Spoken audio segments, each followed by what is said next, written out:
na sa gabi na lang gawin ang mga pag-repair ng kalsada kasi nakakapagpa-traffic.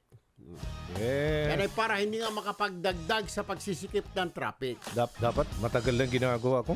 Dapat na. Dapat kung ako pa umaga, gabi gawin para matapos kagad. Saka yung paggabi nakatiwangwang. Yung holiday dapat, di ba, 2 araw yun? Dapat tinapos nila lahat. Nag-holiday din yung mga kaminero eh. Nag-holiday din yung engineer. Pati yung truck, nagpahinga din. Mga pasyaway. Nasa linya po si DPWH NCR Director Lori Malaluan. Magandang umaga po, RD Malaluan. This is Erwin Tulfo and Aljo Bendijo po. Live po tayo sa PTV and sa Radyo Pilipinas at this time. Good morning po.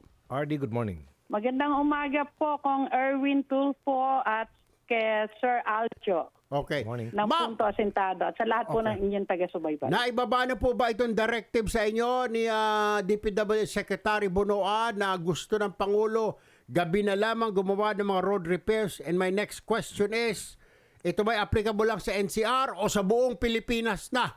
Lalo na pag mga major thoroughfares, gabi na lang gawin ang mga pagre-repair, ma'am, para pag umaga tapos na.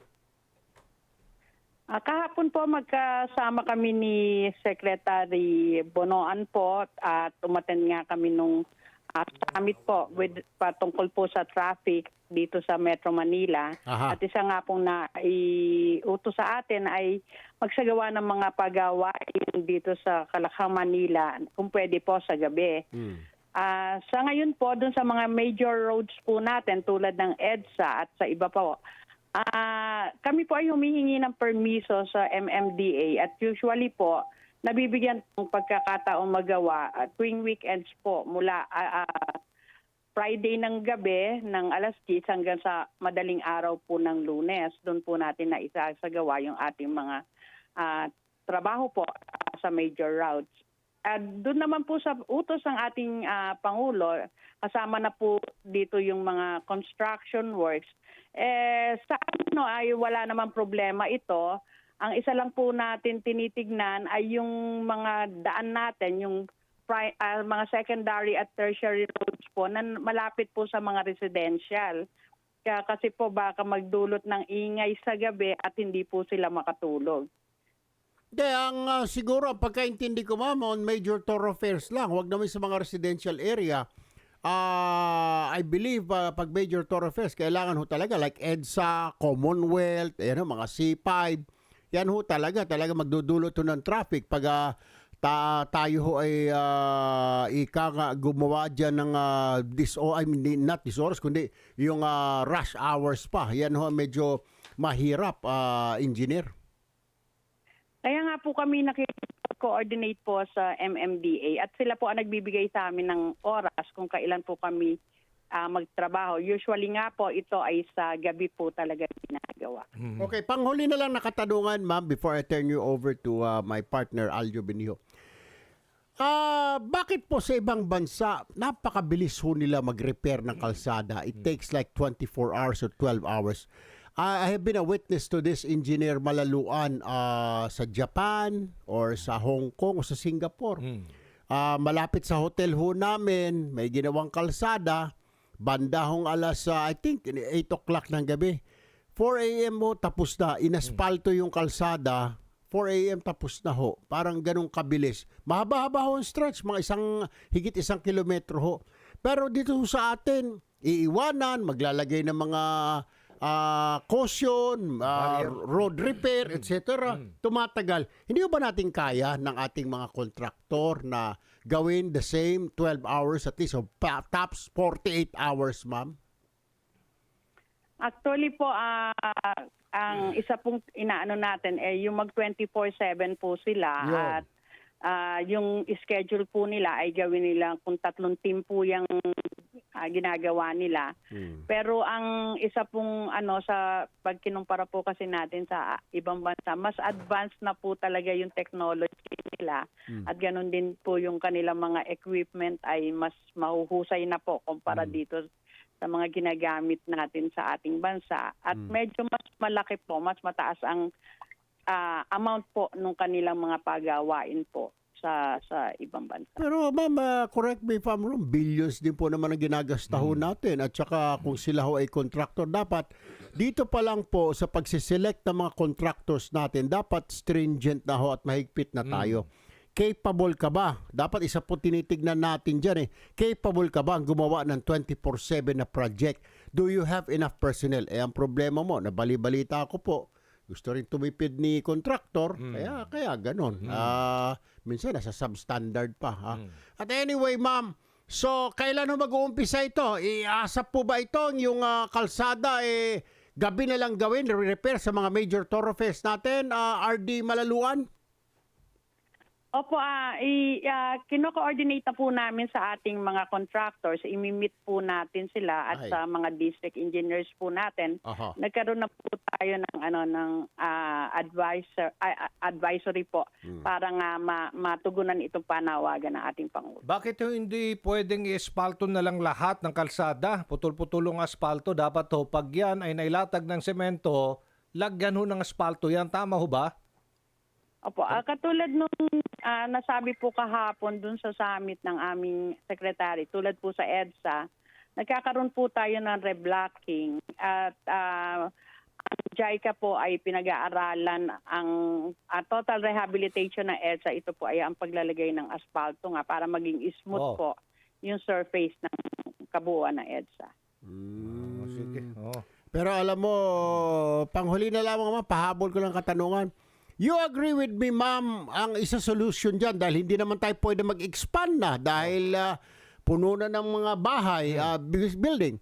Siguro sa taas na lang po, ma'am, or kung hindi, parang sa ilalim, yung highway, yung mga tunnel para ma-resolve itong traffic sa Metro Manila, RD Malaluan. You agree with me? Kung hindi yung skyway Tama po.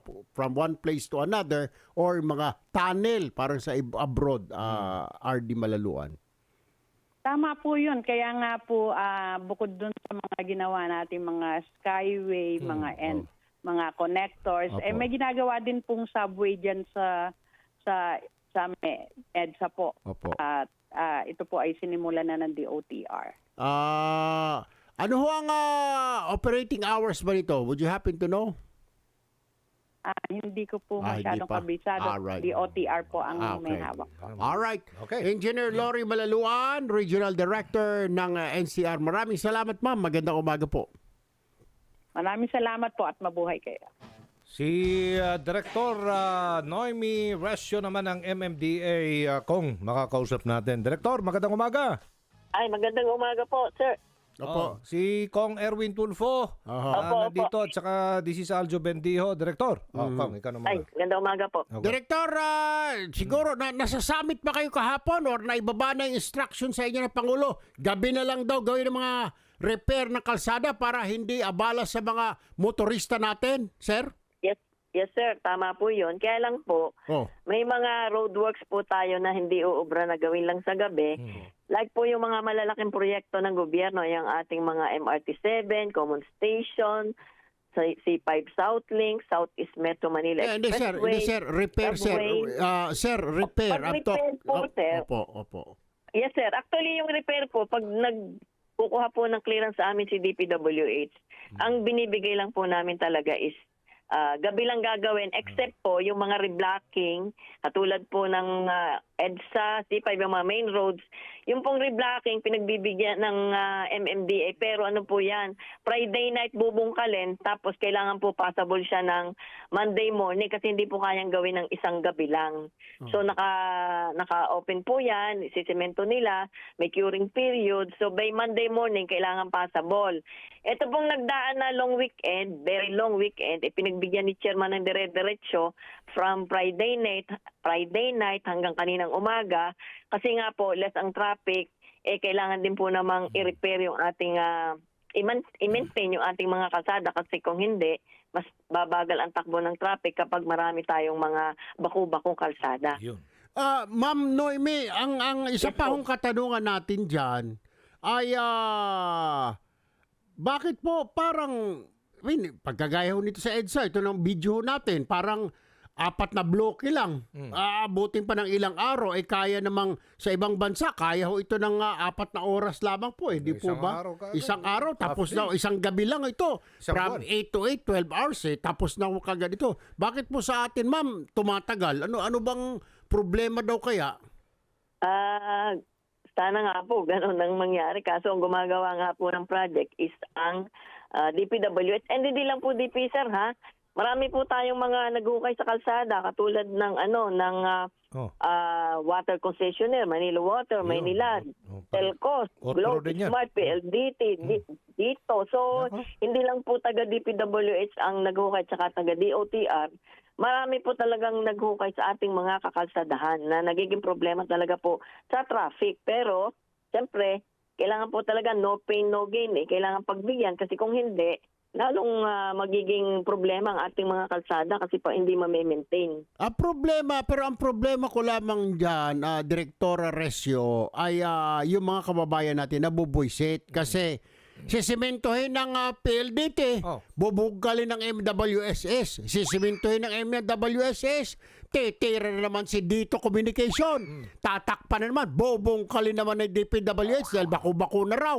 So paulit-ulit, bungkal, takip.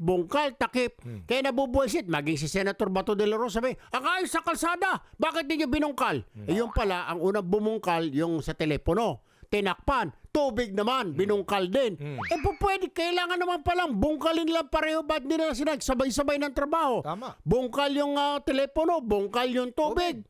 Pagkatapos, yung huling titirada, yung DPWH, di po ba, Direktora? Sus, Maria. Dapat po sana ganun. Actually, yung pong EDSA Greenways project ng DOTR, EDSA Greenways, ito po is elevated walkway na 4 na location sa Balintawak, sa Cubao, sa Guadalupe, at saka sa TAF EDSA. Puro along EDSA po ito.